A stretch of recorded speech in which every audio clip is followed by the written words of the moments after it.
Salut la populace, faut qu'on parle de la première partie de Dragon Ball Daima.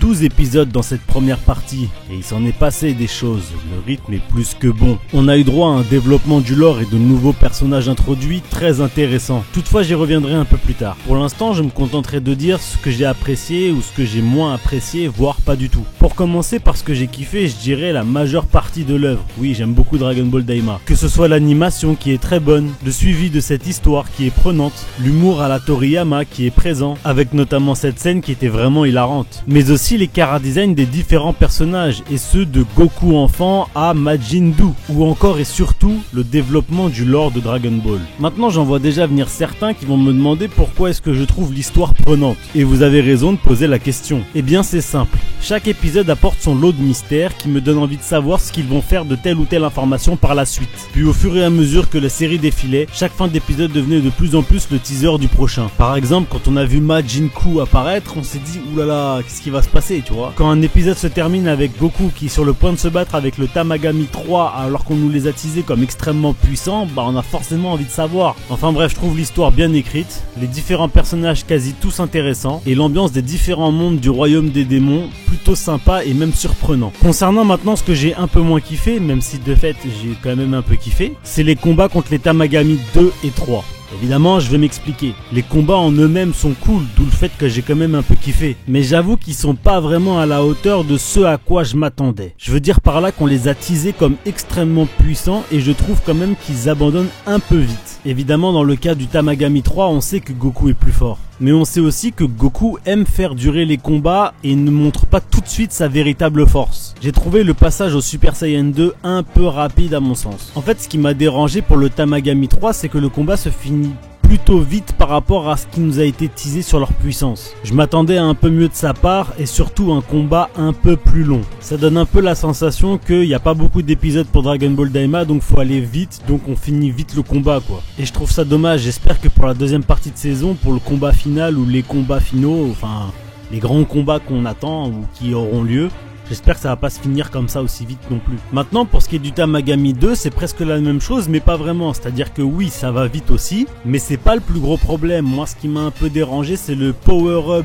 de Neva sur son Tamagami 2 en plein combat. C'est-à-dire que, ok, Neva a une grande puissance magique en lui, ou une grande puissance tout court, ou ce que vous voulez, mais elle doit quand même avoir une limite, cette puissance. Et les Tamagami ont dû être créés à la puissance maximum qu'il avait en lui. Alors vous allez me dire que sa puissance s'est accrue entre-temps, même si je vois pas comment, parce que le mec n'a pas l'air de vraiment s'entraîner. Mais même si c'est le cas, pourquoi augmenter juste le Tamagami 2? Va augmenter tous les autres, fait une mise à jour au passage. Il a dit qu'il a créé les Tamagami pour rendre l'obtention des Dragon Ball un peu plus compliquée. Et en fait, ce qui m'a dérangé, c'est que Neva voit quelqu'un en train de passer son épreuve, et en même temps qu'il est en train de passer son épreuve, il augmente la difficulté. Ça se fait pas. Enfin, c'est un peu comme si tu passais un examen, que ton prof il voit que t'es en train de le torcher, et que du coup il augmente la difficulté en plein examen. Ça se fait pas. Enfin, après on a eu le droit à Vegeta 3, donc ça c'est vraiment cool. Mais bon, il y a quand même ces bémols que j'ai notés, et donc fallait que je parle. Maintenant, il y a un seul truc que j'aime vraiment pas dans Dragon Ball Daima. En fait, c'est les dates. J'ai du mal à me repérer temporellement par rapport à tel ou tel événement. Quel âge ils ont tous? Parce qu'on sait que Majin Buu a des millions d'années d'existence. Le roi Goma avait l'air de connaître Majin Buu, mais pas Dabra dans DBZ. Neva, à quel âge? À partir de quand les Tamagami sont devenus les protecteurs des Dragon Ball? Et surtout, si les Dragon Ball du royaume des démons sont celles d'origine, est-ce que les Super Dragon Ball ont été créés après ou avant au final? Enfin bref, en gros, la première partie de Dragon Ball Daima apporte énormément au niveau du lore, mais elle me perd un peu au niveau des dates. On sait que DBS est canon aussi, mais il y a de l'embrouille au niveau de certaines choses avec Daima. Et ça, personnellement, ça me dérange parce qu'on a l'impression que Daima a été écrit comme si DBS n'existait pas, référence à ma première vidéo. Et parfois, on a l'impression que Daima a été écrit en sachant que DBS arrive après. Enfin bref, il y a certaines choses un peu confuses, mais bon, on sait qu'avec Dragon Ball, parfois, c'est un peu le bordel.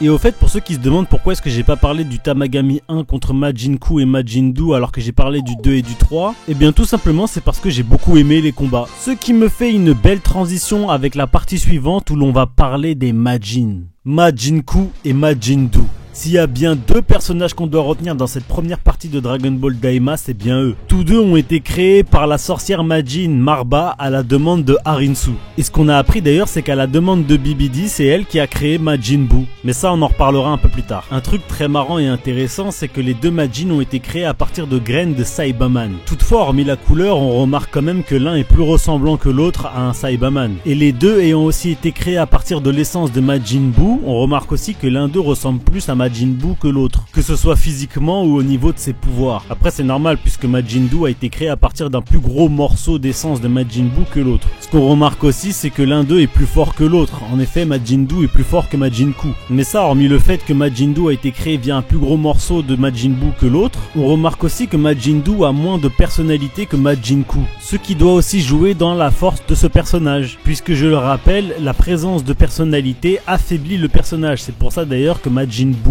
pur est plus fort que Majin Buu gros, ou même Super Buu, puisque je le rappelle, Goku a remarqué que son énergie augmentait lors de sa transformation en Majin Buu pur. Maintenant on peut se poser des questions, est-ce que Majin Buu a un pouvoir équivalent à celui de Majin Buu pur ou à celui de Gros Buu? Parce que je vous rappelle quand même que Harinsu a prélevé son fragment de Majin Buu sur le corps explosé du Gros Buu. D'ailleurs c'est pour ça je pense que Majin Buu est gros. Maintenant moi la question que je me pose, c'est pourquoi est-ce que Majin Ku a un esprit aussi vif? Je vous rappelle quand même qu'il a été capable d'effectuer un calcul mental super rapidement. C'est donc pas un personnage raté qui va servir à rien tout au long de l'aventure. Je vous rappelle qu'on est dans une œuvre écrite, pensée par Akira Toriyama. Dans une histoire, rien n'est laissé au hasard, vu que c'est une histoire fictive, tout arrive pour une raison. Et en l'occurrence, je trouve ça très intéressant qu'il y ait deux Majin et ça ne me choque pas du tout. Et même en réalité, je pense à quelque chose. Je vous rappelle qu'au début de l'aventure, Goku tombe sur des insectes à manger. Parmi ces insectes, il y avait les agrégoptères. Et ces insectes, une fois consommés, permettent de fusionner des individus. Après combien de temps ça dure ?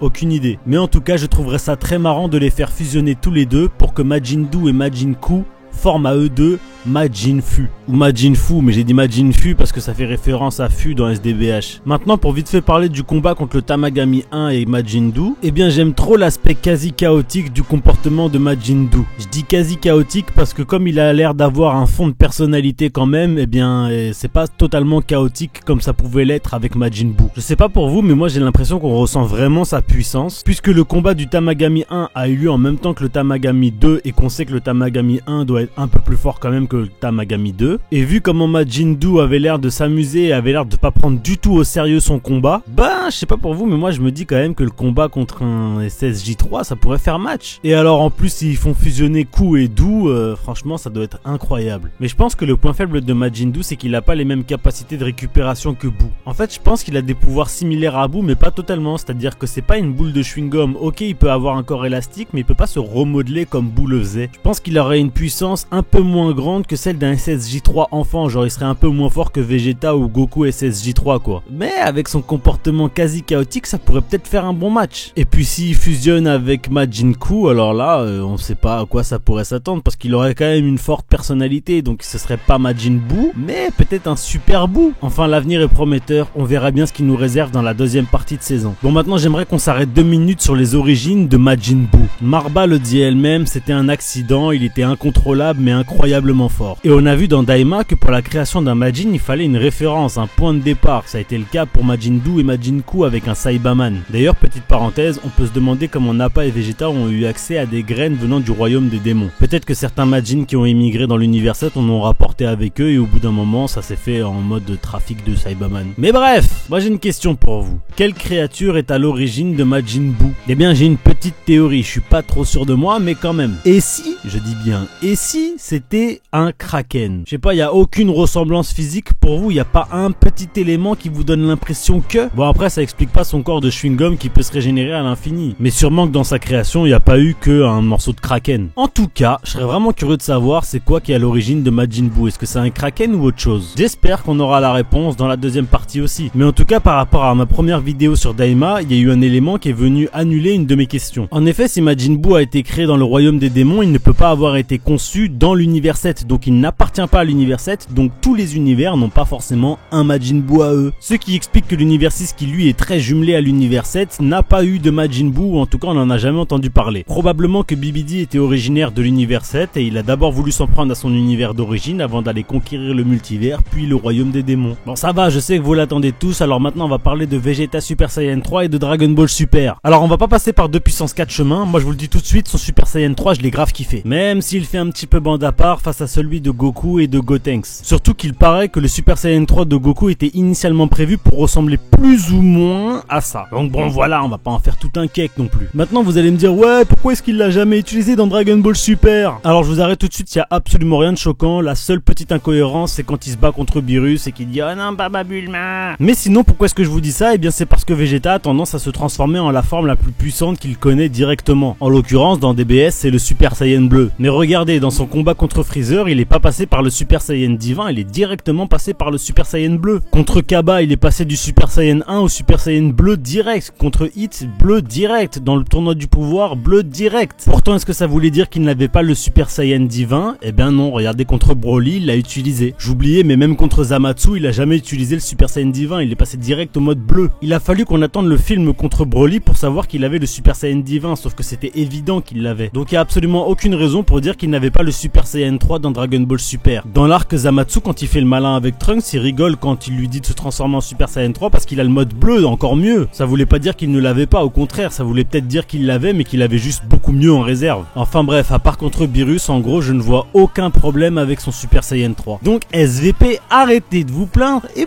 profitez! Bon, et pour le reste, par rapport à Dragon Ball Super, évidemment, on va parler du lore que a développé Nahare. Lui qui dans Dragon Ball Super n'est au courant de rien, et ben dans Dragon Ball Daima, il est au courant de tout. J'ai beaucoup aimé le Super Majin Remus qui a créé les univers et qui fait un peu opposition à Zeno. Super Majin Remus le créateur et le roi Zeno le destructeur. D'ailleurs, vous noterez le Super Majin Remus, genre il y a bien le mot super devant comme pour Super Dragon Ball, etc. Il a un physique qui rappelle évidemment le roi Zeno au vu de sa taille et les couleurs qui sont employées, mais il reste quand même différent physiquement, ça reste un démon. C'est d'ailleurs marrant que les démons sont les créateurs et que ce soit pas les démons qui sont les destructeurs, je trouve ça vraiment hilarant. Maintenant j'aimerais savoir si Super Majin Remus est bien en dualité avec Zeno ou si c'est vraiment une créature très ancienne et qu'il est même le père du roi Zeno qui lui a hérité de pouvoirs destructeurs plutôt que créateurs. J'espère que la deuxième partie va nous parler de tout ça parce qu'on a déjà vu que les différents Glins, donc les différents dieux Kaio, sont bien canons à Dragon Ball Daima. Et ce que j'aimerais savoir aussi, c'est pourquoi est-ce que les anges ne peuvent pas ressusciter quelqu'un qui a été tué par un démon? Parce que ça a été dit dans Dragon Ball Super, un ange ne peut pas ressusciter quelqu'un qui a été tué par un Majin. Donc voilà, pas mal de questions et de mystères qui nous laissent l'eau à la bouche pour la suite de Dragon Ball Daima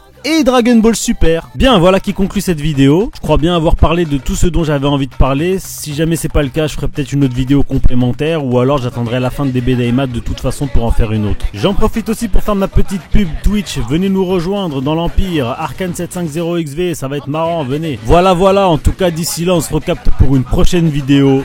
À la prochaine. Ciao, bye bye. Hole hole, hole hole, quanto rueda del sol. Hole hole, hole hole, oh quanto rueda del sol. 兄ちゃんの半分やるよ。サンキュー。おいこら！